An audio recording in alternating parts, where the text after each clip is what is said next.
Here are some random Filipino things that just make sense. So, I've lived in the Philippines basically all my life, and now that I'm actually here in the US, there are some things that we actually do there that if I'll do it here, I'll probably gonna receive like weird looks from people. So, I compiled 3 things that I think that will give me weird looks if I do it here in the US. I feel like here in the US, they have their own version, but in the Philippines, it's like a different version. I feel like it's in the culture. First is we drink soda in a bag.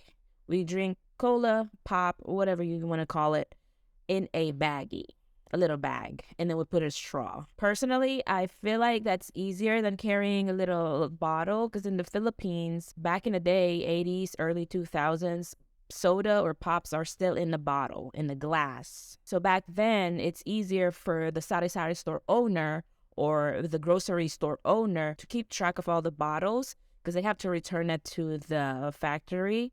So for them to keep track of all the bottles, they're just going to give the soda, pop open the soda, put it in a baggie with a straw and give it to the customer, and they can get to keep the glass bottle.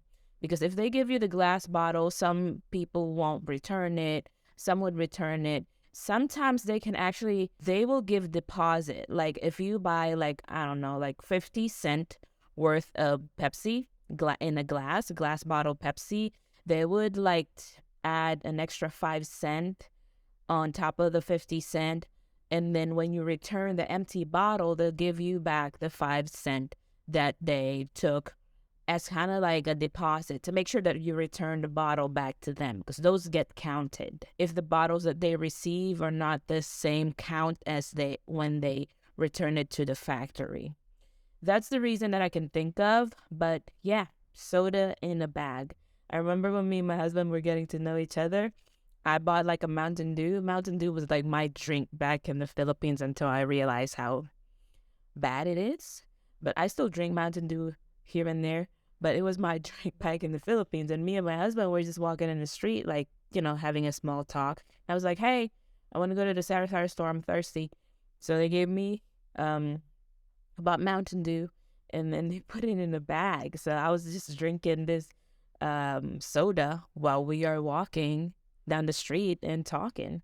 I don't know what he thinks of me back then, but I was just like, hey, I'm thirsty. I need to, I want some pop or I want some soda. I actually did that with him one time. Next is ice candy. So ice candy, it's almost the same with like soda in a bag, but this one, it's like freeze pop. Here in the US, you can actually buy like a pack of them individually packed and then just throw them in the freezer and freeze them that way. In the Philippines, we make our own. So we would buy this little plastic baggies.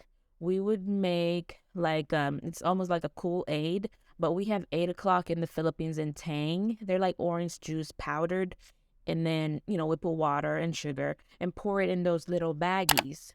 And then we would freeze them. And then it's up to you if you want to sell it to other kids in your street or if you just want to have it for snack. Me, personally, with my family, we sell it with other kids, especially in the summer. Little kids who run around and play around in the summer and they be all thirsty. And you would get like a little cardboard, right? Like 1 peso, 2 peso for one ice candy.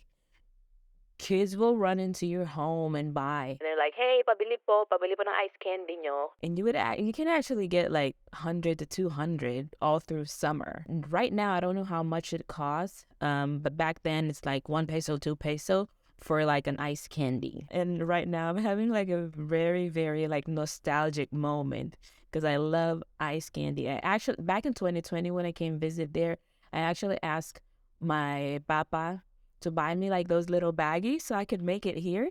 And then I got lazy and just bought like those freeze pops so you can just freeze them in the freezer. But in the Philippines, we make it from scratch. So it's basically like Kool-Aid, put water, put the powdered Kool-Aid, mix it up with sugar, and then you have to actually tie it. The only thing with that, the tedious process is that when you have to pour the juice in the baggie and tie it. That's one thing I don't like about it. But yeah, random Filipino things that just make sense. Last but not the least, selling ice. So selling ice. It's like ice candy, but this one is water. So it's ice. I don't know how many times I'm gonna say that. So you buy another baggie of plastic, and then you pour ice on it, and then you freeze it, and then you sell it to your neighbors. People have fridge right now, but back in the day, back in the 90s when we first had our fridge, we sell ice. Not a lot of people back in the day can afford to buy a fridge.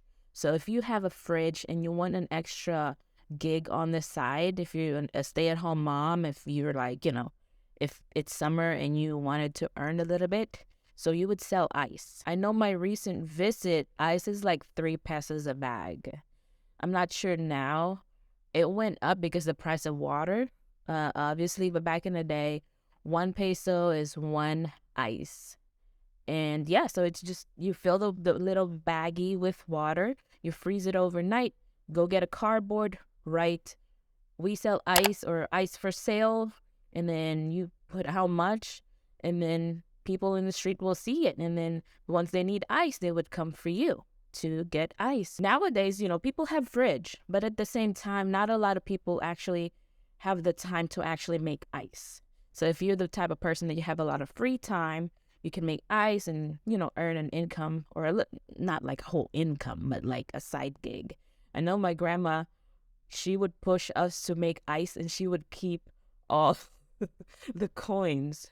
She would sit in, how old people, they have their personal favorite chair in the house, and right next to her chair is like her little can that's full of coins from ice, from like selling ice.